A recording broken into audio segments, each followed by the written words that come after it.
Hello. जो आज का हमारा टॉपिक है वो है demographic transition theory, DTT। Demographic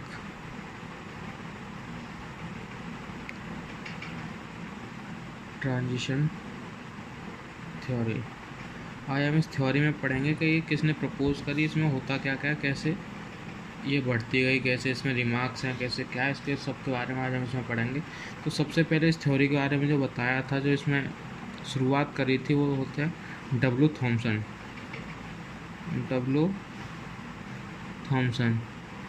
वो 1887 से 1973 उन्होंने इसका प्राइमरी रिमार्क्स दिए थे 1929 में।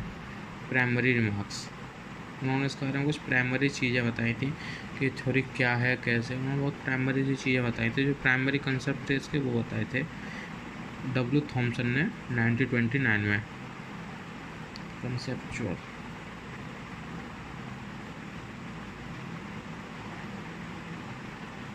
जो इस थ्योरी का मेन काम है, जो इसमें जो मेन चीज़ें बताई हैं वो बताई हैं नोटेस्टाइन ने एंड डेविस किंग्सले ने। जो इसके जो मेन जो पूरी फाइनली जो कंसेप्चुअल करी है थ्योरी, वो करी है एंड नोटेस्टाइन ने finally conceptualise.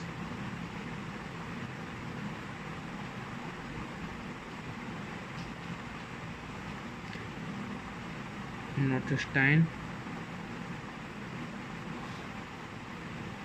And Davis Kingsley.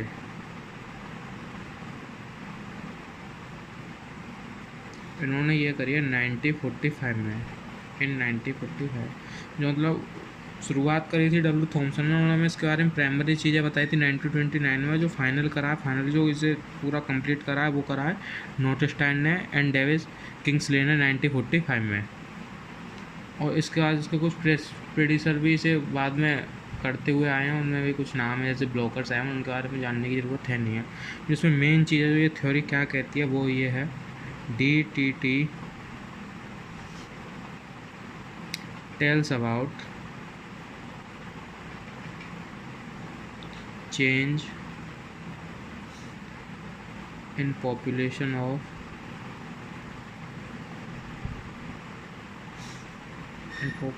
a region from high birth rate, मतलब जहाँ ज़्यादा बर्थ रेट है, ये उसके चेंज के बारे में बताती है। एक पॉपुलेशन के रीजन में high birth rate and high death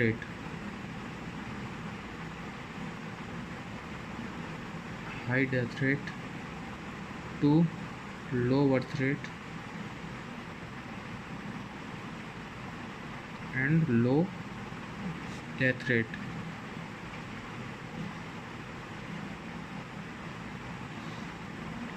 वो भी कब? When a society change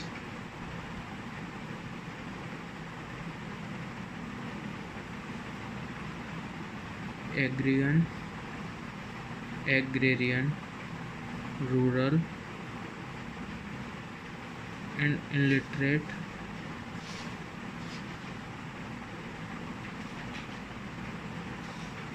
to urban,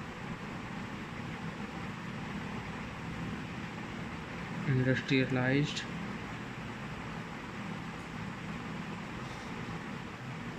and literate society।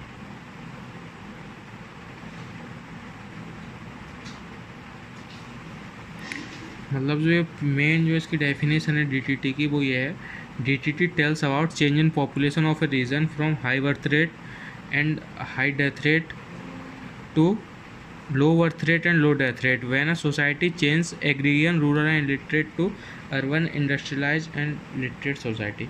मतलब इसका ये है कि जो DTT है, जो ये हमें इस बारे में बताती है कि कैसे हाई बर्थ रेट और हाई डेथ रेट वाली सोसाइटी धीमे धीमे चेंज होती है low birth rate to low death rate, जब सोसाइटी एग्रीकल्चर पे जो बेस होती है, जो ग्रामीण क्षेत्र में होती है, जो इलिटरेट होते हैं, वो कैसे धीमे धीमे अर्बन, इंडस्ट्रियलाइज और लिटरेट सोसाइटी में बदल जाते हैं।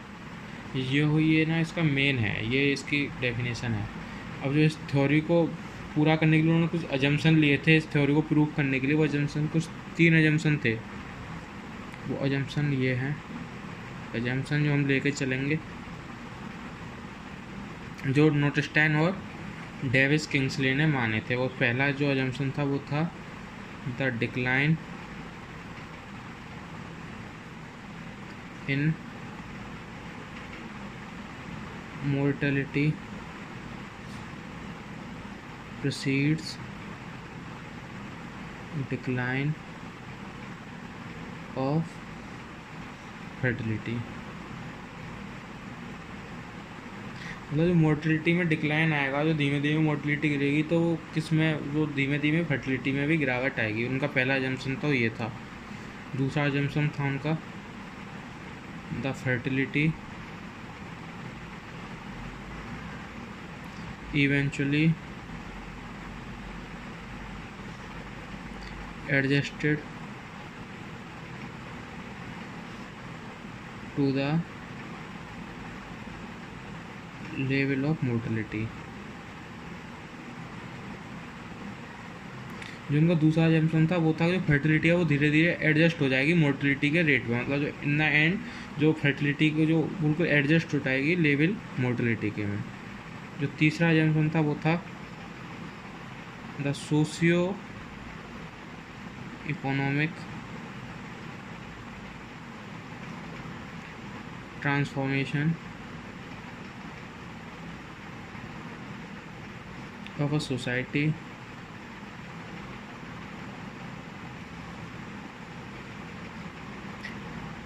Takes place with demographic transition.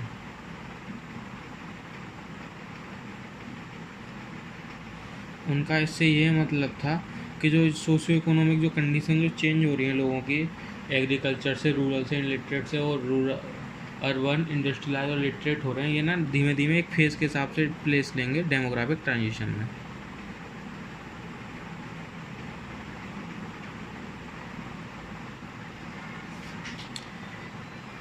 जो डेमोग्राफिक थ्योरी थी इसमें ना ओरिजिनली 3 फेज थे, 3 स्टेजेज या 3 फेज मान सकते हैं।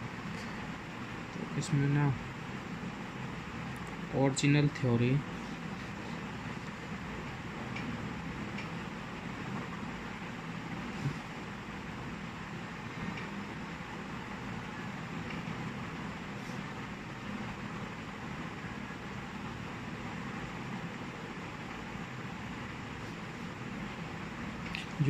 जो इनकी स्टेज थी वो कुछ इस प्रकार थी। वो मैं भी यहाँ पे बनाता हूँ। ये मान लेते हैं।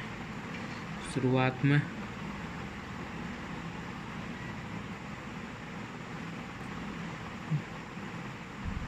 जो DTT का जो उन्होंने ग्राफ बना के दिया था वो कुछ ऐसा था। फर्स्ट स्टेज में जो डेथ रेट है वो थोड़ा सा चेंज होता रहता है लेकिन रहता उसी रेंज में है। ऐसी बर्थ रेट है वो भी उसी रेंज में रहता है। लेकिन सेकंड स्टेज में आते डेथ रेट तो एक साथ गिर जाता है लेकिन बर्थ रेट ना बहुत धीमे धीमे स्लाइड धीमे धीमे नीचे आता है। और स्टेज 3 में बर्थ रेट धीमे धीमे आगे के लिए बढ़ता है और डेथ रेट भी धीमे धीमे आगे बढ़ता है। एक जगह इवेंचुअली आके ये बराबर हो जाते हैं। तो जो पहला फेज था जो स्टेज 1 है, इसमें पॉपुलेशन धीमे धीमे बढ़ती है, काफ़ी धीमे धीमे, क्योंकि यहाँ पे डेथ रेट और बर्थ रेट में ज़्यादा चेंजेस नहीं है, क्योंकि डेथ रेट भी उसी हिसाब से बढ़ रहा है और बर्थ रेट भी। लेकिन जैसे ही सेकंड स्टेज में घुसते हैं इसमें बर्थ रेट काफ़ी धीमे, डेथ रेट तो एक साथ गिर रहा है, बर्थ रेट धीमे धीमे नीचे आ रहा है, तो इस वजह से पॉपुलेशन काफ़ी बढ़ जाती है। इसमें एक साथ एक्सप्लोड हो जाता है पॉपुलेशन में। और थर्ड स्टेज में बहुत स्लाइटली चेंजेस होते हैं, पॉपुलेशन उससे बहुत ही धीमे धीमे बढ़ती है, क्योंकि बर्थ रेट और डेथ रेट लगभग इवेंचुअली सेम हो जाते हैं। अब हम सबसे पहले पढ़ते हैं स्टेज 1 के। सबसे पहले स्टेज 1 में क्या होता है, तो स्टेज 1 में बर्थ रेट और जो डेथ रेट है, birth rate and death rate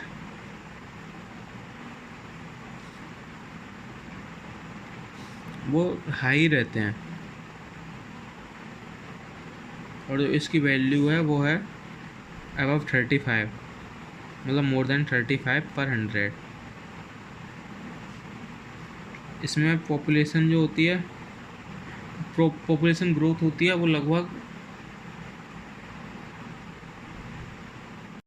पहली स्टेज है उसमें birth rate and death rate high रहते हैं, जो अब 35 होते हैं पर 100। और जो इसमें पेस होती है पॉपुलेशन ग्रोथ की, वो रिमेन स्लो होती है, मतलब बहुत धीमे धीमे बढ़ती है population growth.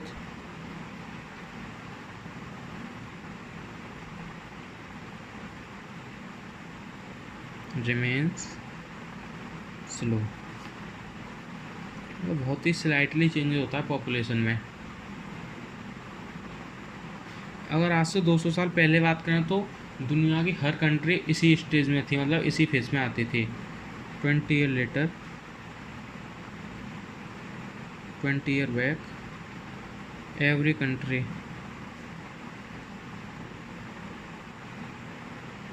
Were in first stage.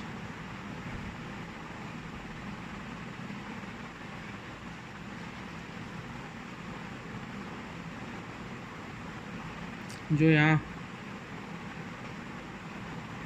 की कंट्री होती थी, वहाँ के जो करेक्टरिस्टिक होते थे वो ऐसे थे। वो इलिटरेसी वहाँ काफ़ी होती थी, एग्रीकल्चर उनका मेन काम होता था, लाइफ एक्सपेक्टेंसी वहाँ काफ़ी कम होती थी, मतलब लोग वहाँ काफ़ी कम समय के लिए जीवित रह पाते थे। पर कैपिटा इनकम भी यहाँ पर लो थी, और मतलब पुअर सोशियो इकोनॉमिक कंडीशन थी, मतलब यहाँ काफ़ी ख़राब हालात थे। तो ऐसे अगर हम लिखें तो ऐसे लिख देंगे, these countries have characteristic of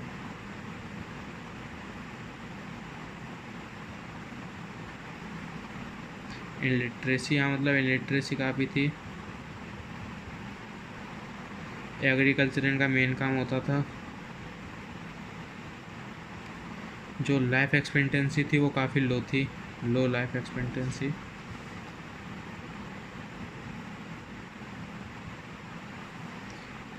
पर कैपिटा इनकम भी लो थी, लो पर कैपिटा इनकम।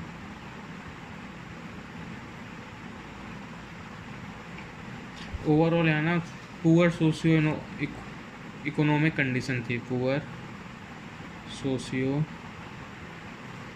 Economic condition. इन देशों की हालत ज़्यादा अच्छी नहीं थी, लगभग गरीब देश ही थे। अगर प्रेजेंटली बात करें तो इसमें कुछ कंट्रीज़ आती हैं, वो हैं south Sudan, Nigeria and Zambia. ये कंट्रीज़ हैं साउथ अफ्रीका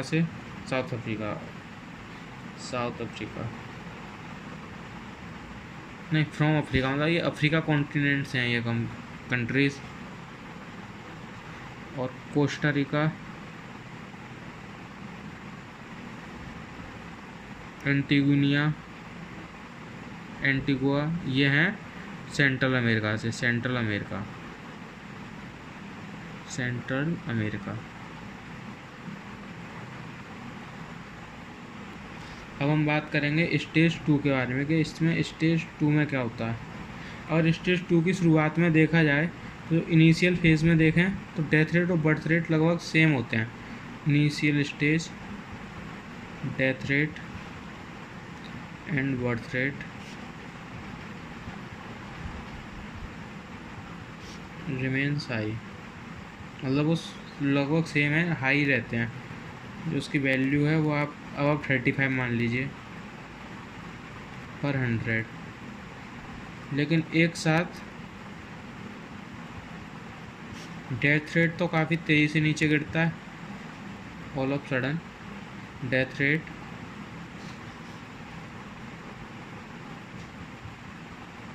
डिक्लाइन, एक साथ गिरता है डेथ रेट, लेकिन जो बर्थ रेट होता है वो धीमे धीमे गिरता है, मतलब स्लो पेस पे नीचे आता है। वाइल बर्थ रेट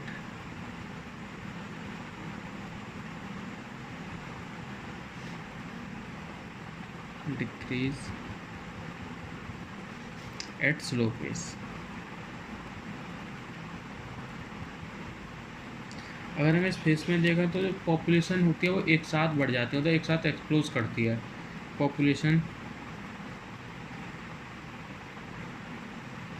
एक्सप्लोशन होता है, मतलब एक साथ काफ़ी तेज पॉपुलेशन बढ़ती है।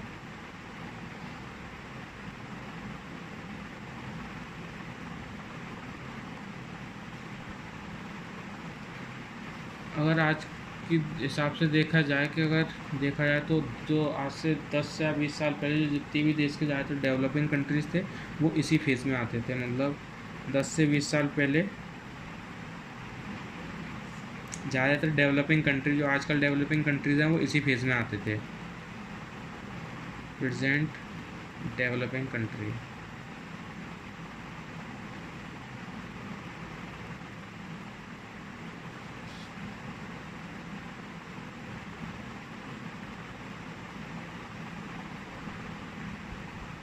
यहाँ अगर कंडीशन देखी जाए तो लगभग चीज़ें बीच की हैं।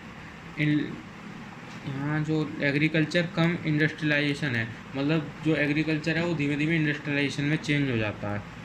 इंडस्ट्रियलाइजेशन, इंडस्ट्रियलाइज्ड सोसाइटी मान लीजिए, यहाँ इंडस्ट्रियलाइज्ड सोसाइटी है। सेमी लिटरेसी है, मतलब ज़्यादातर लोग पढ़े हुए भी, मतलब बीच बीच की लिटरेसी है, आधे लोग पढ़े हुए हैं आधे लोग नहीं हैं। उसमें तो जो पहले वाले फेज था उसमें कुछ ही लोग नहीं पढ़े होते थे।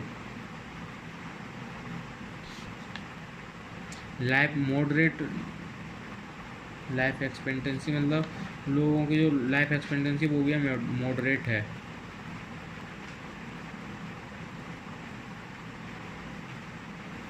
अगर पर कैपिटा इनकम देखें तो उनका भी एवरेज ठीक है, वो एवरेज होती है यहाँ, ना ज़्यादा लो होती ना ज़्यादा ही होती, मतलब एवरेज पर कैपिटा इनकम।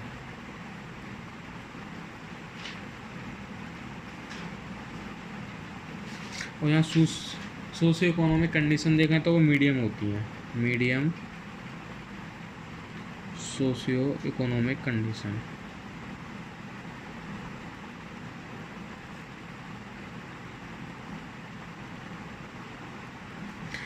और इसमें अगर आज के उसमें देखें प्रेजेंटली इसमें कौन सी कंट्रीज आएंगी, तो सबसे पहले आएगी बांग्लादेश, बांग्लादेश, नेपाल और तुर्कमेनिस्तान। ये कंट्रीज़ अब एशिया से आएंगी इसमें।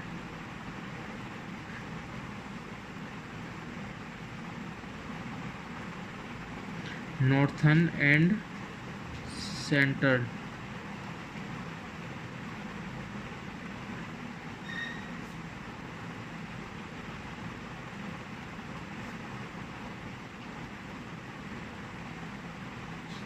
ये आएंगी अफ्रीका से।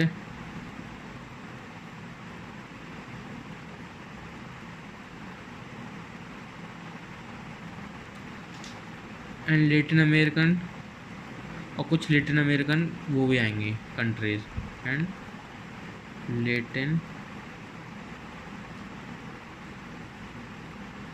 अमेरिकन कंट्रीज ये होंगी सेंट्रल एंड साउथ अमेरिका से, from south and central America. अगर हम स्टेज 2 के बारे में अगर पूरा एक सब समरी देखें तो स्टेज 2 में जो इनिशियल डेथ रेट था और वो बर्थ रेट था वो लगभग सेम था, मतलब वो काफ़ी हाई था, वो था 35 से ज़्यादा ही था पर 100 पे देखें। लेकिन एक साथ डेथ रेट काफ़ी जल्दी से कम होता है, बर्थ रेट धीमे धीमे कम होता है। अगर डेथ रेट धीमे धीमे एक साथ कम होता है, बर्थ रेट धीमे धीमे हो रहा है, तो इसकी वजह से पॉपुलेशन बढ़ता है। तो यहाँ पर ना एक साथ पॉपुलेशन काफ़ी तेज़ चीज़ से बढ़ता है। अगर आज से 10-20 साल पहले की बात करें तो ज़्यादातर वर्ल्ड की ज़्यादातर डेवलपिंग कंट्री इसी स्टेज में थी। और जो यहाँ की जो कंडीशन होती हैं सोशो इकोनॉमिक कंडीशन वो लगभग एवरेजेज हो जाती हैं। पर कैपिटा इनकम भी बीच का होता है। लिटरेसी से लोग सेमी लिटरेट हो जाते, इलिटरेट से लोग सेमी लिटरेट हो जाते हैं, और जो लाइफ एक्सपेक्टेंसी है वो भी बढ़ जाती है, यहाँ पर वो मॉडरेट हो जाती है। अगर एग्जांपल के तौर पे देखें तो बांग्लादेश, नेपाल और तुर्कमेनिस्तान ये एशिया से कंट्रीज़ आ जाएंगी। Northern and central African countries आ जाएंगी अफ्रीका से, और लेटिन अमेरिकन कंट्रीज़ आ जाएंगी साउथ एंड नॉर्थ अमेरिका से। तो अब हम इसके आगे देखेंगे स्टेज 3। अब हम बात करते हैं स्टेज 3 की कि स्टेज 3 में क्या क्या होता है। स्टेज 3 तो सबसे पहले इसमें जो बर्थ रेट और डेथ रेट होता है वो कम हो जाता है, मतलब 10 के नीचे आ जाता है birth rate and death rate remain below, मतलब वो कम हो जाता है, 10 हो जाता है, 10 पर 100 100 पे 10।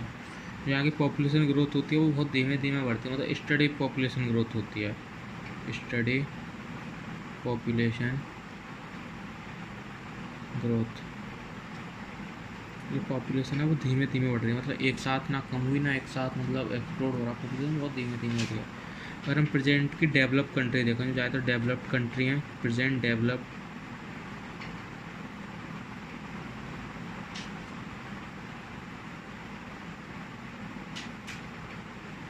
जो आज की डेवलप्ड कंट्री है, भविष्य में जो डेवलप्ड हो जाएंगी कंट्री, मतलब आज की जो डेवलपिंग कंट्री है जो धीमे भविष्य में आके डेवलप्ड हो जाएंगी, वो कंट्री इसमें आएंगी अंडर दिस फेस।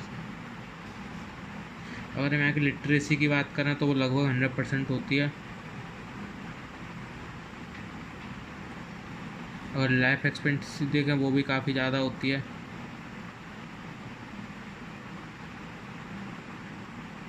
यहाँ इनकम भी काफ़ी, पर कैपिटा इनकम भी हाई होती है, हाई पर कैपिटा इनकम, हाई पर capita income.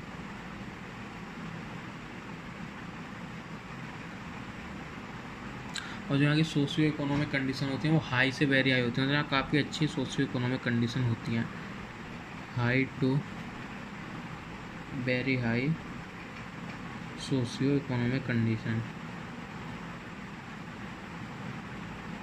Socio economic condition. अगर हम इसमें कंट्रीज़ देखें कौन कौन सी आती हैं, तो कनाडा एंड यूएसए, ये नॉर्थ अमेरिका से, नॉर्थ अमेरिका कॉन्टिनेंट से, north and western European country,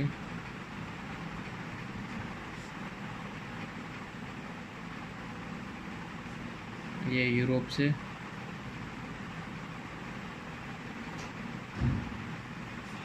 Japan Asia से,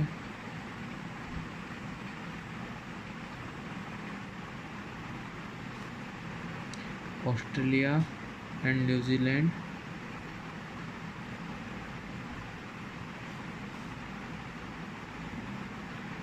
ये आते हैं ओसेनिया से, ओसेनिया। तो यही था इसकी स्टेज 3 डेमोग्राफिक ट्रांजिशन थ्योरी की। स्टेज 3 में डेथ रेट और जो बर्थ रेट होते हैं वो नीचे आ जाते हैं, पर 10 पर 100 हो जाते हैं, पॉपुलेशन बड़ी धीमे धीमे बढ़ती है। जो आज की प्रेजेंट डेवलप्ड कंट्री हैं वो ज़्यादातर इसमें आती हैं। लिटरेसी काफ़ी है, लगभग 100% है। सोशियो कंडीशन इनकम यहाँ बहुत ही अच्छी है, पर कैपिटा इनकम भी हाई है। और जो आज की जो कनाडा यूएसए हैं नॉर्थ अमेरिका से, वो इसमें आते हैं। अगर हम यूरोप से देखें तो north and western European countries आती हैं। एशिया से देखें तो जापान, ऑस्ट्रेलिया, न्यूजीलैंड आते हैं ओसेनिया से। तो यही था आज की।